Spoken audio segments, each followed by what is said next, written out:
의미가 아주 깊은 내용들이에요. 대부분이 보면은 오늘 아마 전국 강단에서 설교하시는 분들이 부활이라고 아마 다 붙였을 거예요. 거기가 다. 저는 제목이 좀 길게 붙여봤어요. 이 라오디케아 교회 시대의 특징은 뭐냐? 이 그리스도인들, 배교한 그리스도인들은 예수 그리스도와 하나님에 대해서 말들이 굉장히 많아요. 여러 얘기들을 하고 있어요. 그런데 정작 부활하신 예수님, 예수 그리스도의 몸에 대해서는 별로 대화가 없어요. 별로 관심이 없어요.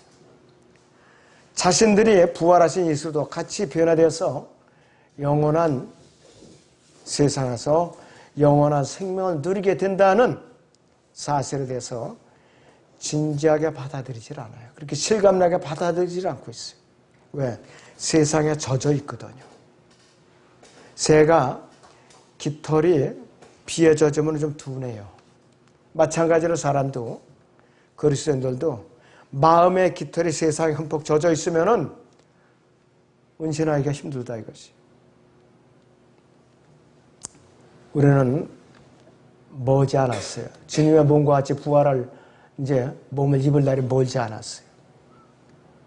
자, 그런데 이런 사실을 진지하게 받아들이질 않아요. 아주 늦게, 아주 내가 목적 모든 것 다 이루고 나서 오실 것처럼 그렇게 안이하게 생각하고 있고, 좀 더 은근히 마음속으로 좀 더 뒤에 오셨으면, 내가 이거 다 하고 나서 뒤에 오셨으면, 이런 심보들을 갖고 있어요. 그러나 우리는 그렇게 하면 안 되죠. 사도 바울은 누구보다도 AD 60년 연년경에 살았던 사람인데, 누구보다도 그 당시에 벌써 주님의 부활을 기다리고 주님의 오심을 기다리고 몸의 이 변화를 기다렸던 사람 중에 한 사람이에요. AD 60여 년경에 벌써 이 빌립보서 3장 21절을 봅니다. 자, 거기 보시면은 바울이 벌써 어떻게 부르짖는가 이거죠.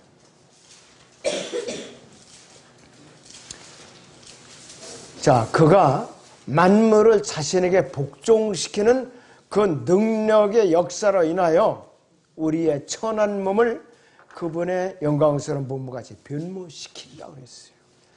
AD 60여 년이 벌써 그렇게 부르짖었던 사람이에요.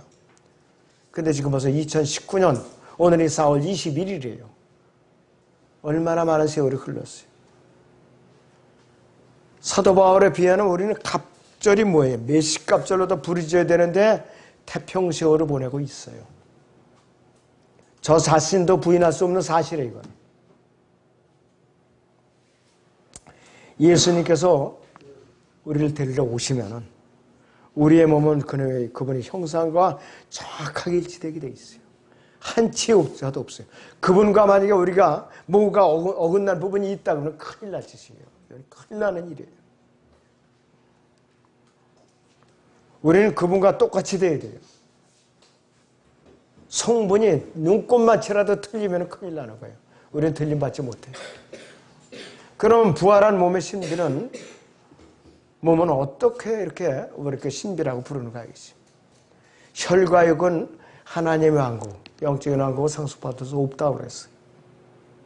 그렇다면 우리가 이제 앞으로 변화받게 될 몸은 피가 없어요.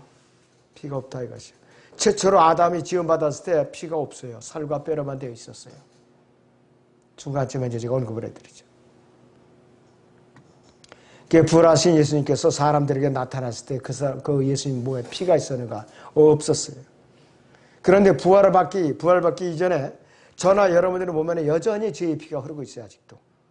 예수님의 이름으로 구속을 받았기 때문에 다만 의인으로 불릴 뿐이라 이것이. 육체의 생명은 피에 있기 때문에 우리는 피가 흐르지 않으면 죽어요. 지금. 그래서 우리 변화받을 몸에 그렇게 되도록 우리는 기다리고 있어요.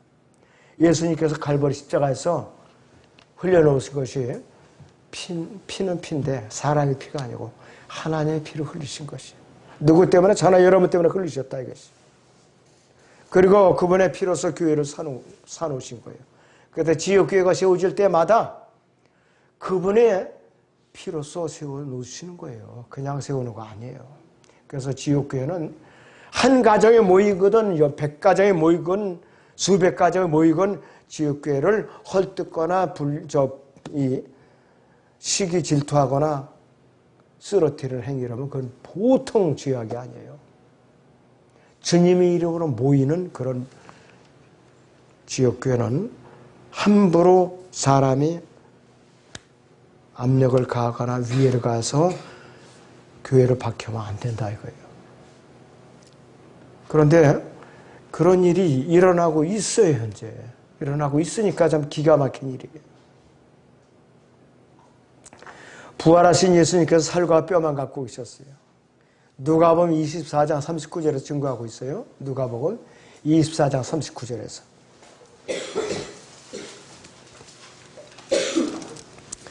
나의 손과 나의 발을 보라. 발은 아니라 나를 만져보라. 영은 살과 뼈가 없지만 너희가 보는 바와 같이 나는 있느니라. 그래 부활하는 몸도 변화밖에 받았는데 피가 없는 몸이라고 했어요. 피가 없는 몸이에요. 그리고 발은 아니라 그랬어요. 나 자신, I myself라고 그랬어요. 자신의 몸을 소개하고 있는 거예요. 그렇게. 자, 그리고 욥도요. 거기에 뭐라고 그러는가? 욥기 한번 보죠. 우리 19장 봅니다. 욥기 19장 23절부터 봅니다.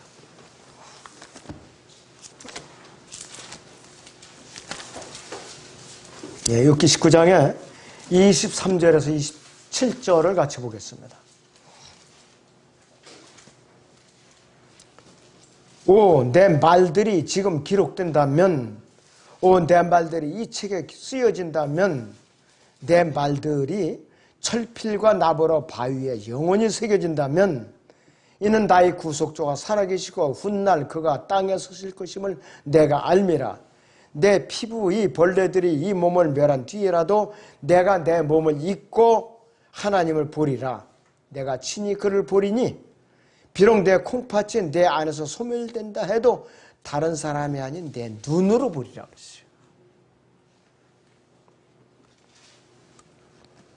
콩팥이 없어져도, 콩팥이 없어져도 뭐냐, 몸 자체가 변했다는 소리죠. 완전히 썩어서. 자, 그런데 분명히 욥은 여기서요, 벌레들이 파먹고 소멸되어 없어진다 하더라도 구속주가 오시기 때문에 내 몸은 부활할 것을 내가 확신한다 이 뜻이에요. 바로 이것이. 분명히 여기 내 몸이라고 그랬어요. 내 눈이라고 그랬어요. 욥은 벌써 지금부터 3,500여 년 전에 이 사실을 알고 있었던 지혜와 명철을 지닌 사람이에요. 이 시대에 박사학위 수십 개씩 갖고 있는 현대의 지성인보다 훨씬 뛰어난 사람이에요. 훨씬 뛰어난 사람이라 이것이. 욥은 고난하다가서도 자신이 부활한 새 몸을 입고 구속주이신 예수님을 보리라는 것을 3,500년 전에 알고 있었던 사람이에요. 굉장히 현명하고 지혜와 명철이 있었던 사람이에요. 자, 그런데 변개된 성경들은 어떻게 되느냐. 내 몸을 입고 그 단어를 In my flesh라는 그 단어를 내가 육체 밖에서 이렇게 바꿔버렸어요. 그러니까 부활의 소망을 못 갖게 바꿔놨다 이게 성경을. 안타까운 일이에요. 부활 자체를 부정해 놓은 거예요. 구약에서. 예수님께서는 둘째 아담으로 태어나신 마지막 아담이세요. 세 가지 성경 구절을 제가 소개해 드립니다. 첫째는 창세기 2장 23절을 보죠. 창세기 2장 23절이요.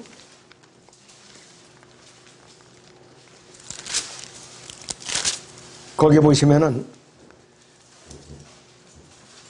아담이 말하기를 이는 이제 내 뼈들 중에 뼈요 내 살 중에 살이니 그랬어요. 내 뼈들 중에 뼈요 내 살 중에 살이니 그랬어요. 여기서 우리는 뭐를 주목해야 되느냐. 피가 고의적으로 기록이 안 됐어요. 없어요.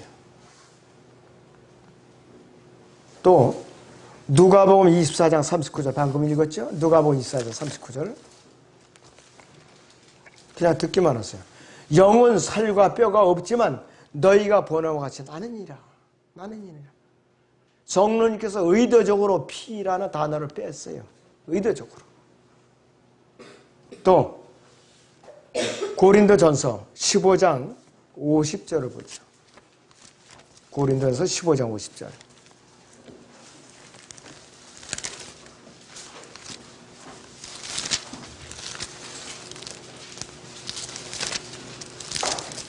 15장 50절 보시면은 그러나 형제들아 내가 이것을 말하노니 혈과 육은 하나님의 왕국을 상속받을 수 없으며 썩을 것은 썩지 아니할 것을 상속받을 수 없는 혈과 육은 하나님의 왕국을 상속받을 수 없다 그랬어요. 혈과 육. 그러면 뭐가 다르냐 이것이에요. 창세기 2장 23절에서 피가 빠졌죠. 누가복음 24장 39절에 피가 빠졌죠. 그 다음에 이 고린도서 15장 5절에는 뼈들이라는 말이 빠졌어요. 의도적으로 성령님께서 빼셨어요. 이런 성경을 비교해서 읽을 때마다 제가 말씀드린 이것들이 향상된 계시들이에요. 이런 것들이. 그래서 사람들이 아무리 알아듣지 못하거나 교만한 사람들하고 갑론을 박하고 밤새워봤자 소용이 없어요. 겸손하게 받아들이는 사람들하고만 대화가 되지 그렇지 않으면 논쟁밖에 안 되는 거예요. 논쟁밖에 안 돼요. 혈과 육은 하나님의 왕국을 상속받을 수 없어요. 왜? 혈과 육은 썩을 것이기 때문에 그렇다 이랬어요. 썩지 아니하는 것만이 하나님의 왕국을 상속받을 수 있어요. 하나님 왕국에 들어갈 수 있다 이것이. 그럴 때는 우리가 휴거될 때는 부활해서 우리가 휴거되는 순간이 뭐냐? 몸이 부활하는 거예요. 우리가 그 순간에 살아있는 채로. 그럴 때는 이제 피가 없지. 그렇게 이제 변한다 이것이. 그래서 이 혈과 육이 결합된 이 상태에서는 죽어도 하나님 왕국에 들어갈 수 없다 이거야. 오로지 살과 뼈만 결합된 상태에서만 하나님 왕국에 들어갈 수 있는 것이에요. 자, 그러니까 이 세상에서 우리가 휴거될 때는 아주 세상에 발칵 뒤집혀요. 발칵 뒤집힌다 이것이에요. 우리는 우주 공간, 그 광활한 우주 공간, 빛의 속도보다 수없는 아주 비교할 수 없는 속도로 빠르게 사라지는 거예요.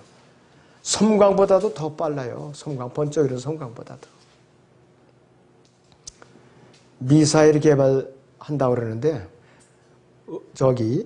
음속의 40배 그 정도로 이제 개발을 한다고 그래요. 그러면은 현재 기존 탄도미사일을 못 쫓아간대요. 그거를. 그런 시대가 온다고 그러는데 그 전에 저는 주님이 더 먼저 오셨으면 좋겠어요. 음속의 40배면 상상을 해보세요. 얼마나 빠른가. 그러니까 인간은 상상해내는 게 어떻게 하면 서로 죽이고 뺏고 정복하고 이거밖에 고안해낼 게 없어요 지금. 그래서 이 변화된 몸은 시간과 공간을 초월하잖아요. 장가는. 이 안에도 들어올 수 있고 나갈 수 있고 천사들 보세요. 베드로가 사도행전 12장에서 갇혀있을 때 족쇄까지 채워놨을 때에 간쪽까지 풀었고 간수들이 이렇게 지키고 있어도 몇 개 철문을 지키고 있어도 다 열고 나갔고 거기에서 풀어줬잖아요. 그것이 우리의 모습이라 이거예요. 예수님께서 이 땅에 계셨을 때에 지상 이 천년왕국, 하나님의 왕국, 두 개의 왕국 동시에 부활하셔서 40일 동안 사역하실 때도 갖고 계셨어요. 그런데 지금은 이제 이 하나님의 왕국만 남겨놓으시고 이 지상 왕국, 그 왕권을 갖고 올라가신 거예요.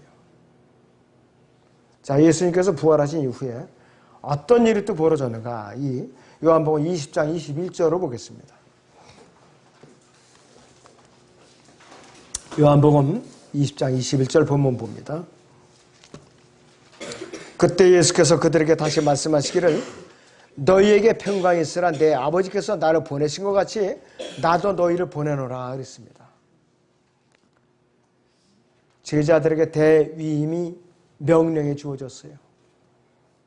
나를 대신해서 너희가 나를 대신해서 복음을 전하라.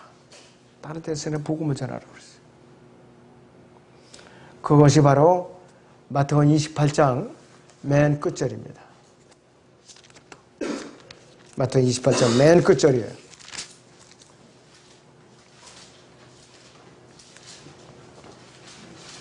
19절에서 20절까지 보죠. 그러므로 너희는 가서 모든 민족들을 가르치고 아버지와 아들과 성령의 이름으로 침례를 주며 그랬어요. 내가 너에게 명령한 모든 것을 가르쳐 지키게 하라. 보라, 내가 세상 끝까지 너희와 항상 함께 있으리라고 하더라. 대위임 명령이 예수님이 부활하신 이후에 주어졌어요. 그전엔 주어진 적이 없어요. 마태복음 10장에서는 12 사도들에게 이 하늘의 왕국 복음, 소위 말하는 이 다른 성경의 천국 복음이라는 거 전하는 위임을 했죠. 그러나 대위임 명령이 주어진 적이 아니에요. 그때까지만 해도.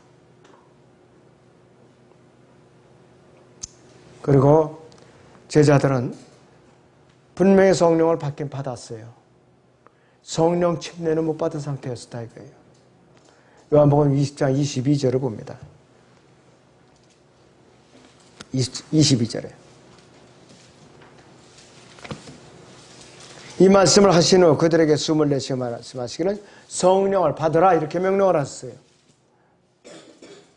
성령을 받는 거하고 성령 충만하고는 달라요. 성령을 받는 것은 우리가 성령 침례라고 그러죠. 거듭나는 거. 거듭나면서 예수 그리스도의 몸의 지체로서 더해지는 거라 이것이요. 유기체로서. 저는 여러분들은 이제 구원받는 순간에 성령 충만이 게 이 성령을 받았어요. 성령 충만은 어떻게 되느냐? 예수님과 관계가 바로 섰을 때, 헌신하고 바로 서고 주님을 증거할 때 성령이 충만해지는 거예요, 늘. 자, 구약에서는요, 모세도 하나님께서 혈기를 부르실 때는 모세를 징계하셨어요. 다윗도 그랬고. 그래서 성령께서 그 안에 들어오셨더라도 삼손 보세요. 나갔다 다시 들어왔어요. 마지막에. 사울은 완전히 떠나가 버렸고. 그래서 저는 여러분들이 영원히 들어와 있죠?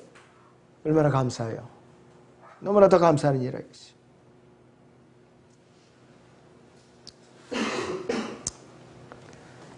이 예수님의 지상명령은 그분이 부활하신 이후에 주어진 것이고 제자들도 성령을 받으라 그 명령에 떨어진 순간부터 성령이 충만해가지고서 박해를 받으면서 아주 담대하게 복음을 전한 거예요. 그때부터. 성령 충만하지 않으면은 입번 끝도 할 수가 없어요. 거리에 나가서. 전도지한테 건너줄 자신이 없다니까요. 부끄러워서. 안 되게 돼 있어요. 자, 누가복음 24장 봅니다. 52절에서 53절을 봅니다. 누가복음 24장 52절에 53절을 보세요. 예수님께서 승천하신 직후 어떤 일이 일어나는가? 그들이 주를 경배하고 기쁨이 충만하여 예루살렘으로 돌아와 계속 성전에 있으면서 하나님을 찬양하고 송축하더라. 아멘. 그랬어요. 아직까지도 성령님께서 이 땅에 강림하시기 직전의 상태예요. 이때가. 직전의 상태라 이것이요. 사도행전 2장에서 오순절이 되어서야 이들이 성령으로 충만케 된 것이에요. 성령으로 충만케 됐어요. 그래서 이들은 그때의 성령 침례를 받은 거예요. 소위. 우리는 구원받는 순간에 자동적으로 성령 침례를 받는 것이에요. 따로 별도로 받는 것이 아니에요. 하나님의 성령이 동시에 된 거라 이것이. 성령 충만한 그리스도인에게 나타나는 외적으로 나타나는 그 증거들이 있어요. 나타나는 증거. 주님에 대해서 여기저기 가서 자꾸 수다를 떨어요. 가만히 있을 수가 없어요. 그냥 참새가 짹짹이르듯이 여기저기 가서 주님에 대해서 증거하게 돼 있다니까요. 자, 그런 수다는 많이 떠서요. 아주 좋은 일이니까. 하나님께 칭찬하세요. 아유, 너 이쁘다. 그런데 점점 빼느라고 주님을 증거하는 것은 입을 아주 자물쇠로 치고 그냥. 세상 일은 그렇게 짹짹대면서 하나님한테는 미운 새끼야, 그게 아주. 주님을 이제 자랑하고 증거하는 데는 좀 참새처럼 입을 짹짹이르고 좀 벌려야 돼요. 자, 사도행전 4장 31절 봅니다.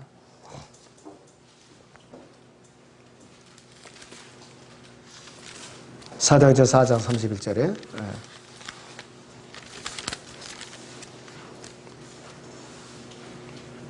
그들이 기도를 마치자 그들이 함께 모여있는 곳이 진동하더니 그들이 모두 성령으로 충만하여 담대하게 하나님의 말씀을 선포하더라 그랬어요. 성령으로 충만하니까 담대하게 전하더라 이것이. 이들은 성령을 달라고 부르짖은 것이 아니에요. 주님께서 승천하시면서 사도행전 1장 8절에 뭐라고 당부하셨느냐면은 성령께서 너에게 임하시면 너희가 능력을 받으리니 그러면 예루살렘과 온 유대와 사마리아 땅끝까지 내게 증인이 되리라고 하시더라. 이들은 성령님께서 이 땅에 오실 때까지 기다린 거예요. 자기들이 앞서 나가지 않았어요. 절대로. 앞서 나가지 않았어요. 사도 바울도 성령이 충만하니까 물불을 가리지 않았어요. 사도 바울은. 어느 정도로 물불을 가리지 않았느냐. 사도행전 20장을 보죠. 네, 사도행전 20장 22절부터 봅니다.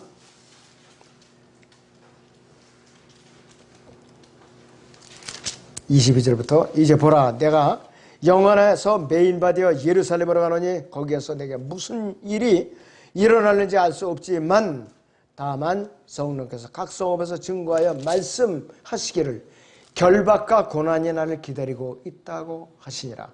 그러나 나의 달려갈 길을 기쁨으로 끝마치고 내가 주 예수께로부터 받은 사역 곧 하나님의 은혜의 복음을 증거하기 위해서라면 이런 일을 전혀 개의치 아니할 뿐 아니라 나의 생명을 조금도 아끼지 아니하노라.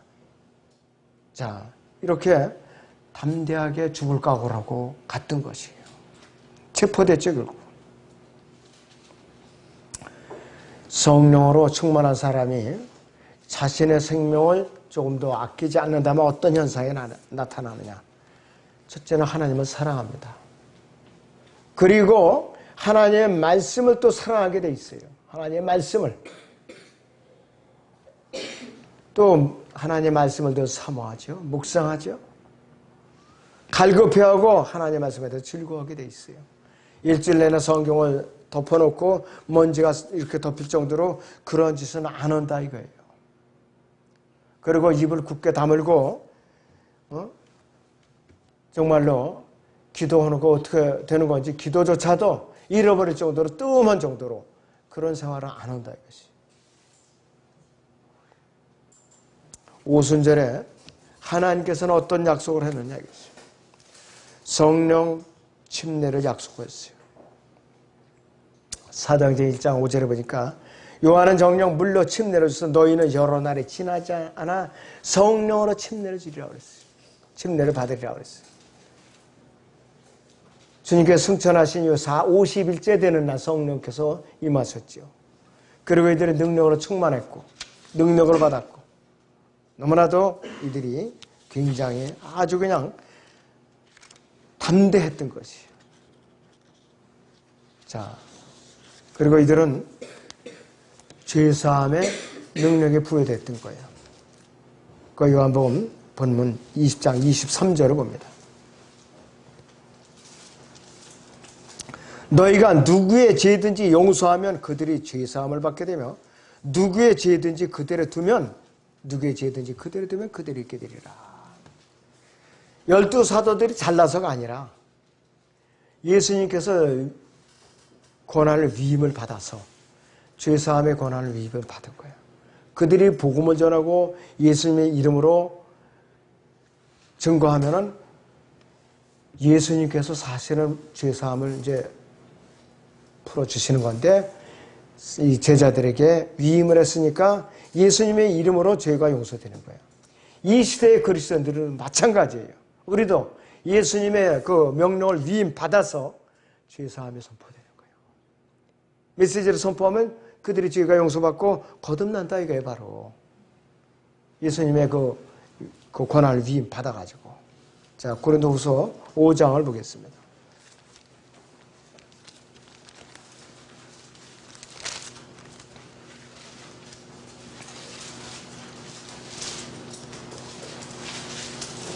자, 18절에서 보죠. 19절까지 모든 것이 하나님께로부터 났으며 그분께서는 예수 그리스도를 통하여 스스로 우리와 화해하셨고 화해의 직분을 우리에게 주셨으니 즉 하나님께서 그리스도 안에 계셔서 세상을 자신과 화해하게 하시며 그들의 죄가를 그들에게 돌리지 않으시고 우리에게 화해의 말씀을 맡겨주신 것이라.